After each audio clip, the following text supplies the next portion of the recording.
예수님의 말씀으로 회복된 사람이 성전 안으로 들어갔다. 그의 모습을 본 유대인들이 이상하게 여겨 물었다. 당신에게 자리를 들고 걸어가라고 한 사람이 누구요? 이런 일이 있던 후 예수께서 그를 찾아와 말씀하셨다. 네가 나았으니 더 심한 것이 생기지 않게 다시는 죄를 범하지 말라. 성전 안 유대인들의 분위기를 이해할 필요가 있다. 회복된 사람이 유대인들에게로 돌아가 자기를 낫게 해준 분이 예수라고 알려주었다. 유대인의 전통에 따르면 안식일에 생명에 지장이 없는 환자를 고친 것은 안식일 규정을 어긴 것으로 간주하여 유대인들은 예수님을 죽이자고 결의했다. 그때는 유대인의 명절이었다. 성전에 들어가는 수많은 사람들처럼 그도 성전에 들어갔다. 하나님을 예배하고 싶었다. 38년 동안 사람다운 생활을 하지 못했으니 하고 싶고 해야 하는 일들이 대단히 많았을 테다. 먼저 가족을 보고 싶고 샤워도 하고 싶고 고향 음식도 먹고 싶고 사람 만나기 전에 옷도 한 벌 사입고 싶었을 텐데 몸이 회복되자마자 자리를 들고 성전 안으로 들어갔다. 주님, 이 병만 고쳐주신다면 제일 먼저 성전에 들어가 감사 예배하겠습니다. 성도에게 하나님을 가까이 하는 것보다 급하고 우선적인, 그래서 견줄 만한 일이 없다. 그런 그에게 예수께서 말씀하셨다. 네가 나았으니 더 심한 것이 생기지 않게 다시는 죄를 범하지 말라. 죄를 멀리하고 하나님을 가까이 하라는 초청이었다. 그런즉 너희는 하나님께 복종할지어다. 마귀를 대적하라. 그리하면 너희를 피하리라. 하나님을 가까이 하라. 그리하면 너희를 가까이 하시리라. 죄인들아, 손을 깨끗이 하라. 두 마음을 품은 자들아, 마음을 성결하게 하라. 감사는 하나님을 가까이 하는 생활의 보증서. 내가 어떤 사람인지를 감사 생활이 말해준다. 누가복음 17장에 예수께서 10명의 나병 환자들을 회복시켜 주셨다. 나머지는 제 갈 길로 가는 동안 오직 한 명만이 예수께 돌아왔다. 그 중에 한 사람이 자기가 나은 것을 보고 큰 소리로 하나님께 영광을 돌리며 돌아와 예수의 발 아래에 엎드려 감사하니 그는 사마리아 사람이라. 예수께서 사마리아 사람에게 두 가지를 말씀하셨다.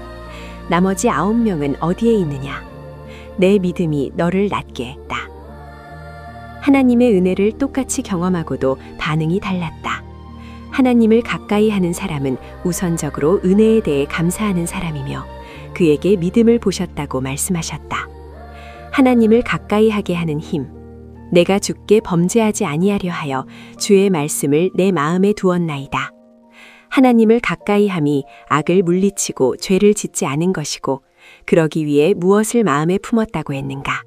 하나님의 말씀이다. 상황과 형편과 사람에 따라 말과 행동이 달라지는 이유는 가치 시스템이 약하기 때문이다. 한마디로 하나님을 가까이 하는 마음을 지키기에 약한 사람이다. 말씀이 귀에 들어오지 않는데도 기분이 좋은가? 말씀 생활이 시들해졌는데도 일이 잘 풀리는가? 이미 마귀의 시험에 넘어갔기 때문이다. 그 모양이라도 흉내내지 말아야 할 악의 세력과 한 편을 먹었기 때문에 갈등이 없다. 부모의 가치관. 미국 뉴욕시 교육위원회는 18세기에 미국 같은 지역에 살았던 두 사람의 영향이 후손에게 미친 영향을 연구했다. 한 사람은 목사와 신학자로 미국 부흥운동을 일으켰던 조나단 에드워즈. 다른 사람은 뉴욕에서 술집을 차려 큰 부자가 된 마커스 슐츠였다. 마커스 슐츠의 5대에 걸친 1000여 명의 후손을 조사한 결과 조나단 에드워즈의 후손과 너무 달랐다. 교도소에 수감되었던 사람이 96명, 정신병자나 알코올 중독자가 58명, 창녀가 65명, 제대로 된 교육을 받지 못한 사람이 746명이나 됐다. 조나단 에드워즈의 5대에 걸친 900여 명의 후손 중 1명은 미국의 부통령, 4명은 상하의원, 12명은 대학 총장, 65명은 대학 교수, 60명은 의사, 100명은 목사, 75명은 군인, 85명은 저술가, 130명은 법조인, 180명은 공무원이었다. 무엇이 두 사람의 후손에 영향을 미친 것인가? 조나단 에드워즈는 성경을 가까이 하고 독서에 힘쓰는 전통을 후손에게 물려주었다. 조나단 에드워즈의 일기의 한 대목이다. 성경을 철저히 아는 일이 내 인생에 얼마나 큰 도움이 되는지 모른다. 그리고 교리 또는 변증 서적을 읽을 때 나는 더욱 확신을 가지고 행동하게 되며 이런 기초 위에 있을 때 안전하다는 것을 알게 되었다. 반면 마커스 슐츠는 성경에 무관심하고 독서에 힘쓰지 않는 전통을 물려주었다. 그리고 가정에 대해 두 사람의 생각이 매우 달랐다. 조나단 에드워즈는 하나님의 말씀을 지켜 행하는 순종하는 자녀로 기르면서 가정을 최상의 학교라고 생각했으나 슐츠는 말 그대로 먹고 잠자는 장소 정도로 여겼다.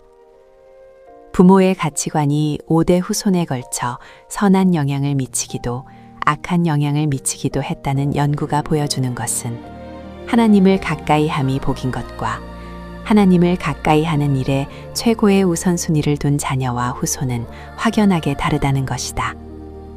돈과 외모와 경쟁과 출세 이야기를 자주 하는 집과 하나님의 말씀이 가르쳐지고 말씀 따라 살아내려고 깨어 기도하는 집의 자손은 다르다. 하늘과 땅은 변하여도 조금도 변하지 않는 하나님의 약속 때문이다. 나를 사랑하고 내 계명을 지키는 자에게는 천대까지 은혜를 베푸느니라. 그러나 벌을 면제하지는 아니하고 아버지의 악행을 자손 3, 4대까지 보응하리라. 일반적으로 후천적인 장애와 질병은 자손에게 이어지지 않는다. 하지만 가치관은 다르다. 악을 가까이 하고 하나님을 멀리하는 가치 시스템이 자녀와 자손에게 유유히 흘러들어가 엄청난 영향을 준다. 세상의 어떤 암보다 무서운 것은 다름 아닌 나의 가치 시스템이 후대에게 미칠 악영향이다. 이것이 38년 동안 병을 앓다 회복된 사람에게 죄 짓는 삶으로 돌아가면 더 심한 일이 일어날 수 있다고 하신 주님의 경고이다. 애플의 전 CEO였던 스티브 잡스의 이야기다. 2004년 거의 치료할 수 없는 종류의 암으로 진단되었다. 3개월에서 반년밖에 살 수 없었다. 의사는 집으로 돌아가 주변을 정리를 하라고 했다. 스티브 잡스는 죽음을 준비하라고 통보받던 날이 그의 인생을 바꾼 최고의 날이라고 했다. 오늘이 내 인생 마지막 날이라면 무엇을 할 것인가? 어떻게 살 것인가? 그날 회사와 가족에게 정말 옳고 가치 있는 일을 하기 위해 집중할 것을 결심했다고 한다. 인생의 마지막 날까지 당신이 헌신해야 할 옳고 가치 있는 일은 무엇인가? 삶의 희비가 엇갈리는 순간에도 당신이 지켜야 할 마음이 무엇인가? 하나님을 가까이 하는 성도로 하나님의 말씀으로 살아날 힘을 공급받고 영원한 소망을 잃지 않기를 바란다. 받은 은혜를 애써 헤아리고 감사하는 생활로 주님을 따르는 이에게 천대까지 인자를 베푸시는 하나님을 송축한다.